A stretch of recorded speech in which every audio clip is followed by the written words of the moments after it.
En mis videos a menudo, o casi exclusivamente, hablo sobre el Imperio Romano tardío porque esa es la época del Imperio Romano que más me interesa. ¿A qué nos referimos cuando hablamos del Imperio Romano tardío? ¿Cuándo exactamente fue el Imperio Romano tardío? ¿Desde cuándo hasta cuándo? Al final, el Imperio Romano cayó en 1453, sus últimos estados incluso décadas después. Entonces, ¿son la Edad Media a tardía el Imperio Romano tardío? ¿O nos referimos al tardío Imperio Romano de Occidente? Existe incluso una definición exacta de lo que significa el Imperio Romano tardío.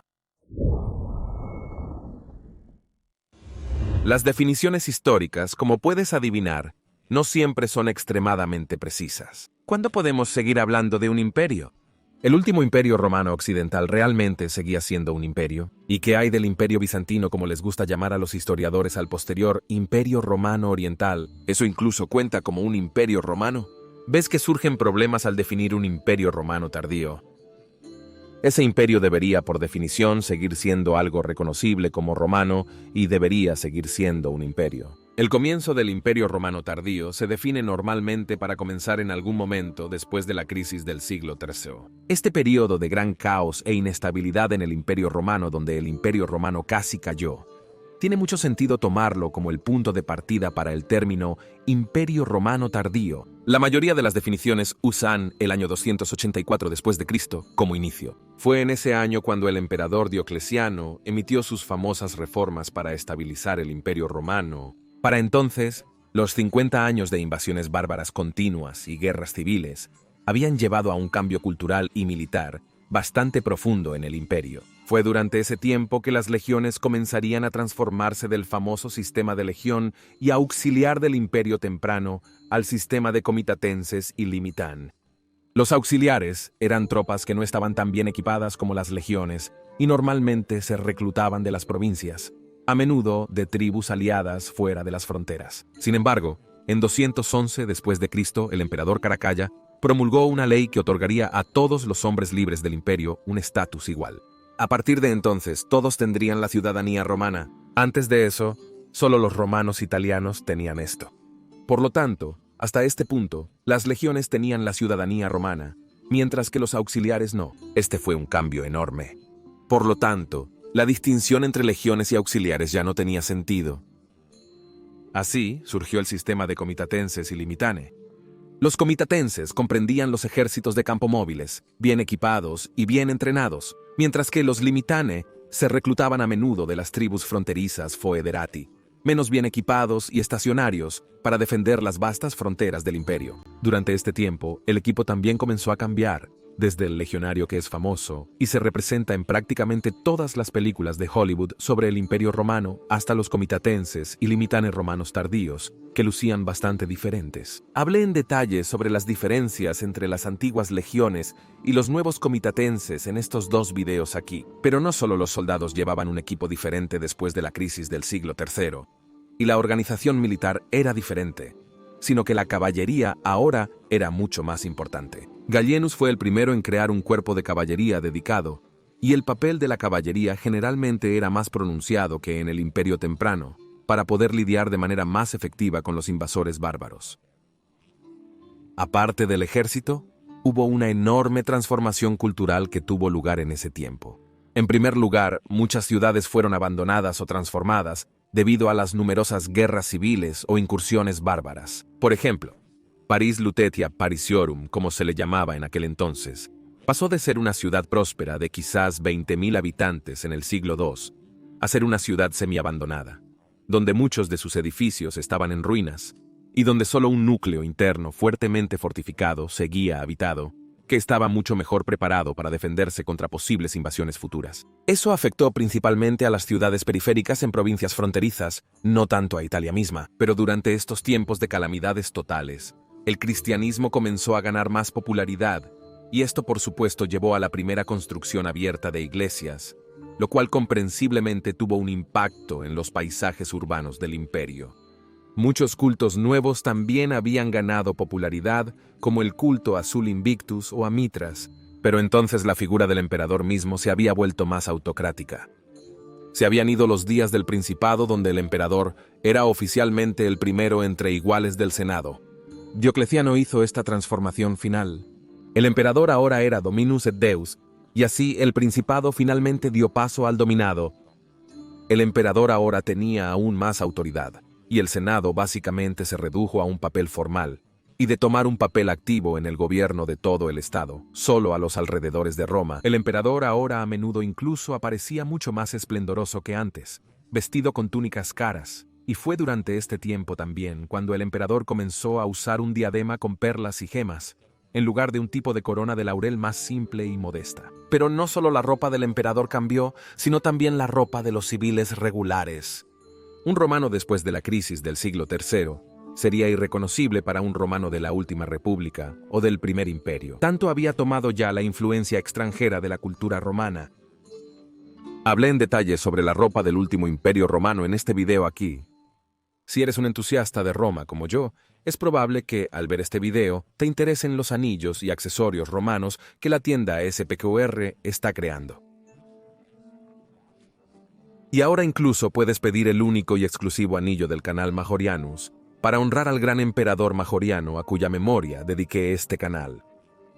Como puedes ver, está maravillosamente hecho a mano y puedes ver la increíble cantidad de detalles y artesanía que las increíbles personas de la tienda SPQR invirtieron en este anillo, y puedes pedir uno en bronce e incluso en plata. Me pregunto qué diría Majoriano al respecto. Podría ver que su memoria aún brilla intensamente 1562 años después de su muerte, esencial para cualquier verdadero fan de Majoriano, y por supuesto, como un agradable efecto secundario, ayudaría enormemente a este canal para difundir la palabra sobre los héroes del último imperio romano. Puse el enlace a su tienda en la descripción del video y en el comentario fijado. Y con este enlace puedes obtener un descuento del 10% en cada compra si escribes el código de descuento Majorianus. Así que ve y revisa su surtido. Es realmente bastante increíble. Regresemos al tardío Imperio Romano. Vemos que la definición de 284 después de Cristo para el inicio del tardío Imperio Romano tiene sentido. Además, fue en ese tiempo cuando veríamos por primera vez el imperio dividido en varias partes. Diocleciano dividió el imperio en 4 partes, la famosa tetrarquía, y desde ese momento en adelante, el imperio estaría más a menudo que no dividido en al menos 2 partes, una mitad oriental y una occidental. Una división con graves y desastrosas consecuencias para la mitad occidental, y fue en ese tiempo que se sentaron las bases para esto. Sin embargo, otra definición para el inicio del Imperio Romano tardío es con el surgimiento del cristianismo. Otros historiadores tienden a marcar el comienzo del Imperio Romano tardío con la victoria de Constantino sobre Maxentio en la batalla del puente Milvio en 312 después de Cristo. Esta definición también tiene sentido, ya que después de ese día fatídico, la victoria del cristianismo era casi un hecho y la muerte del paganismo casi inevitable. Esto, por supuesto, llevaría a un cambio cultural profundo. Los paisajes urbanos romanos ahora comenzarían a transformarse lentamente, donde las grandes basílicas cristianas ahora pasarían a dominar la silueta de las ciudades, y los antiguos templos grecorromanos ahora serían abandonados cada vez con más frecuencia. Lentamente al principio, casi imperceptible, pero solo 100 años después, todos los templos estaban cerrados y ya no se utilizaban para fines religiosos, mientras se construían cada vez más iglesias. Por lo tanto, tiene sentido tomar como punto de partida del Imperio Romano tardío el año 312 después de Cristo. Por lo tanto, podemos decir que el Imperio Romano tardío comenzó a finales del siglo III o principios del siglo IV d.C., dependiendo de tu preferencia. ¿Y la fecha de finalización? Termina el Imperio Romano tardío con la caída del Imperio Romano occidental, después del 476 después de Cristo, o termina con la caída de Constantinopla en 1453 después de Cristo. Podría sorprenderte saber que ni una cosa ni la otra. Ambas fechas están bastante alejadas de cuando los historiadores sitúan la fecha del final del Imperio Romano tardío. Tomar el 476 después de Cristo como la fecha de finalización no tendría sentido por muchas razones. En primer lugar, hemos aprendido que en realidad no ocurrió nada espectacular en ese año, y la famosa caída no fue realmente una caída, sino más bien un cambio de gobierno, y nada realmente cambió en Italia misma. La vida continuó como de costumbre, e Italia continuó siendo formalmente parte del Imperio Romano, con la sede del emperador en Constantinopla. El último emperador romano occidental murió en 480 después de Cristo y el último bastión cayó en 486 después de Cristo. Por ende, 476 después de Cristo es aún menos lógico como fecha final. ¿Y qué hay de 1453 después de Cristo entonces? Bueno, eso tendría más sentido, pero de nuevo, a los historiadores les gusta llamar al periodo del último imperio romano oriental Imperio Bizantino. Sin embargo, es importante destacar que los llamados bizantinos nunca se llamaron a sí mismos así. Siempre se vieron a sí mismos como romanos. Por lo tanto, para determinar dónde terminó el Imperio Romano tardío, tendríamos que encontrar dónde comenzó el Imperio Bizantino. Y aunque no me gusta el término bizantino en sí, tiene cierto sentido en cuanto a que denota la transformación cultural que había tenido lugar en ese imperio. Porque de la misma manera que un romano del Imperio temprano no reconocería a un romano de, digamos, alrededor del 400 después de Cristo en el oeste, de la misma manera un romano del 400 después de Cristo en el oeste no reconocería a un romano oriental de, digamos, el 1200 después de Cristo del este. La cultura habría transformado dramáticamente y esta transformación cultural es lo que denota bizantino. La mayoría de los historiadores sitúan la transición del Imperio Romano al Imperio Bizantino con la muerte del emperador Heraclio en 641 después de Cristo. Entonces, esta también sería la fecha de finalización del último imperio romano, ya que después del 641 después de Cristo hablaríamos del Imperio Bizantino. ¿Tiene sentido? Personalmente creo que sí. En primer lugar, fue durante ese tiempo que el Imperio Romano realmente dejó de ser un imperio en el sentido de la palabra, es decir, un vasto territorio gobernado por una autoridad central en una capital romana, con muchas provincias en muchas regiones diferentes, muy alejadas entre sí, pero todas unidas en una común romanidad. A finales de los años 630 y principios de los 640, el Imperio Romano perdió Egipto y el Levante ante el nuevo califato musulmán en ascenso, ya que los romanos estaban debilitados por décadas de guerra contra Persia en el este y los eslavos y ávaros en el noroeste. El Imperio Romano perdió casi la mitad de su territorio. Además, fue durante ese tiempo que el griego suplantó al latín como el idioma oficial en la corte. Incluso durante los tiempos de Justiniano y Belisario, el latín todavía se usaba oficialmente como el idioma de la corte. Sí, el griego era el principal idioma cotidiano, pero en la corte todavía había una fuerte adhesión a las viejas tradiciones romanas. Justiniano y Belisario incluso todavía eran hablantes nativos de latín. Durante estos días, muchas de las viejas tradiciones romanas aún estaban completamente intactas, remontándose a los tiempos del propio Augusto, pero durante y después del reinado de Heraclio veríamos cambios profundos. Ahora el idioma de la corte sería griego. El propio emperador se llamaba a sí mismo Basileo, contrario a los emperadores anteriores que aún utilizaban el título de Augusto, incluso a finales del siglo VI y principios del siglo VII. Entonces también comenzaríamos a ver una reorganización del imperio, alejándose del anterior sistema de diócesis romanas hacia los temas bizantinos, básicamente unidades más pequeñas de administración. Además, fue durante este tiempo que por última vez tenemos una mención de una antigua legión romana. La Legio Quinta Macedónica se menciona por última vez en el 636 después de Cristo, poco antes de la conquista musulmana de Egipto y el Levante. Así que también fue durante este tiempo que las últimas huellas de las antiguas legiones de Roma desaparecieron. Y por supuesto, los paisajes urbanos se transformarían dramáticamente después de ese período, de apariencia aún imperial, ya que el imperio todavía era capaz de erigir muchos edificios impresionantes a la arquitectura más modesta de la próxima temprana Edad Media. Los grandes foros, calles con columnatas y columnas imperiales ya no se construían más.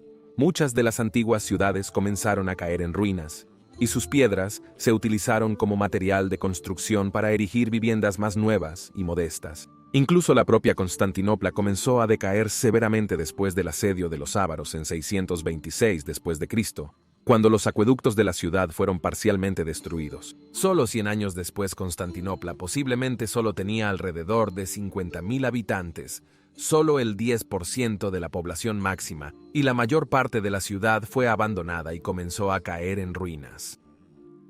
Por lo tanto, esta transformación extrema de un gran imperio a uno más local y pequeño, en combinación con los muchos cambios culturales, administrativos, militares y urbanos, justifica colocar la fecha de finalización para el Imperio Romano tardío alrededor de mediados del siglo VII, 650 después de Cristo más o menos. Este es realmente el momento en que terminó el imperio y comenzó el Imperio Bizantino medieval.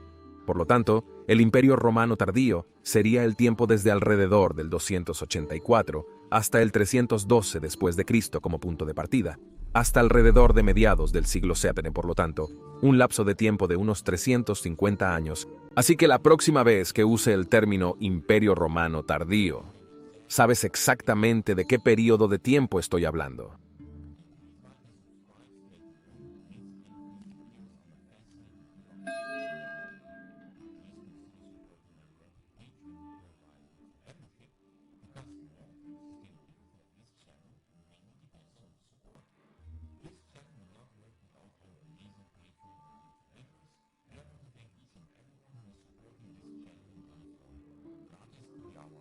Y si quieres aprender más sobre cómo cambió Constantinopla en la temprana Edad Media, puedes ver este video en la esquina superior derecha. Pero si estás más interesado en aprender cómo cambió la misma Roma durante ese tiempo, puedes ver el otro video en la esquina inferior derecha. Digo gracias de nuevo a todos los amigos de la historia romana.